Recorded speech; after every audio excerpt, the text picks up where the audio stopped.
On behalf of the Eurospace program, 189 days into your solo journey. Commander Prohatska, how are you feeling? Spaceman is a pretty good movie. When reviewing a new film on the internet, the obvious temptation is to react with extremes, highly positive or aggressively negative. So-called grifting, clickbaiting, rage and hate bait, fan bait, review bombing. What the f*** are you talking about? But the average of all things is average. Why should we pretend that all things are exceptional? I recently did a video on Saltburn and gave that a mildly warm review as well. I would be happy to mix things up and give Spaceman a radically different appraisal, but that's simply not how things went. Now, if I were to review the trailer for Spaceman, I would give that an absolute A+. This film's trailer, barring any arachnophobic aversion, is extraordinary. The music is perfect, the visuals are grand, everything about it worked brilliantly. The film itself, it's good. It's just not as good as that. It becomes trite to point out that every few years or so, Adam Sandler will turn in a very good performance, and people will point out Punch Drunk Love, funny people, and of course, uncut gems. And by now, it's probably no less cliche to point out what Red Letter Media explored way back about Happy Madison productions like Jack and Jill or Pixels.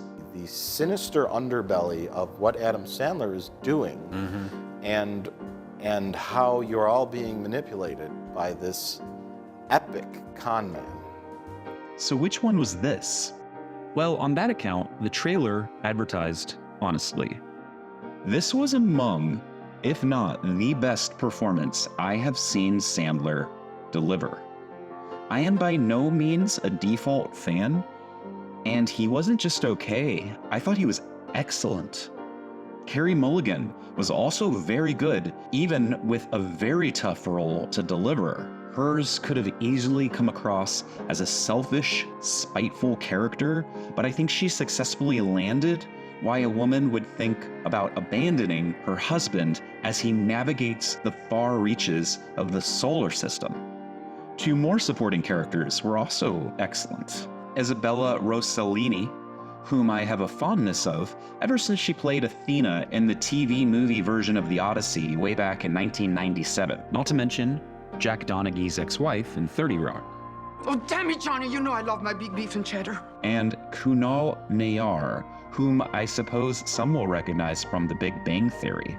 One more big casting choice that needs mention, Paul Dano voices the spacefaring alien spider creature, eventually dubbed Hanus, after a story of a Czech designer of an astronomical clock. I am not the biggest Paul Dano fan. I think he can be kind of grating.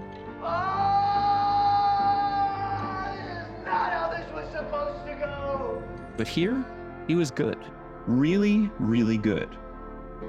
So, all this adulation for the cast and the visuals, how does it all sum up to simply okay? This is an EFAP, so I won't go into 4 hours of trying to figure out why. It just doesn't quite punch the way you'd hope. And it's a bit hard to say precisely where things go off track. All of the ingredients are there, so it seems to be a pacing issue. And I'm open to the possibility that this film will grow on me. It already has somewhat, making this review. The premise is that Adam Sandler's character, Jacob, is on a spaceflight mission beyond Jupiter to investigate a strange space anomaly visible from the Earth that they call the Chopra. The ship is competing against South Korean rivals to collect particles first, and the mission has some quirks, like requiring Jacob to make product placement statements and prioritize somewhat callous mission objectives. I just got a reluctant confirmation. I'm hearing from corporate sponsorships that they want you to say the slogan first. What? Before you deploy the decontaminant. The bomber slogan. This strikes me as a subtle reference to the criticism Adam Sandler has gotten for product placement in other films. Meanwhile, the ship has flaws and failures, especially with regard to the toilet installation that frequently creates sleep-disrupting noise.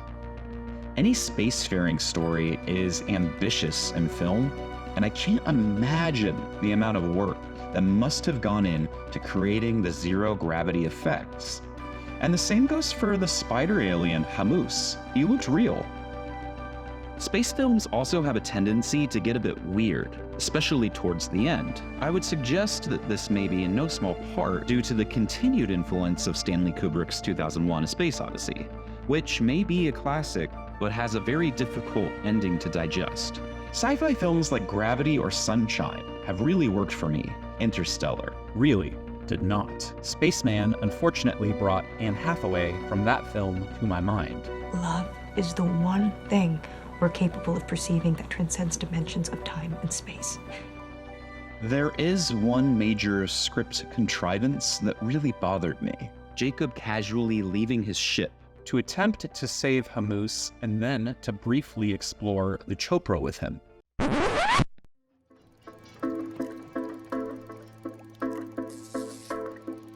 Space is big, deadly, scary. One does not simply leave the ship, especially if the alien guide might die or abandon you, which has already happened once. Remember, this anomaly is big enough to see in plain, large view from the Earth. Yet, the Koreans happen to go to the exact same part of the Chopra that this little tiny human is floating in.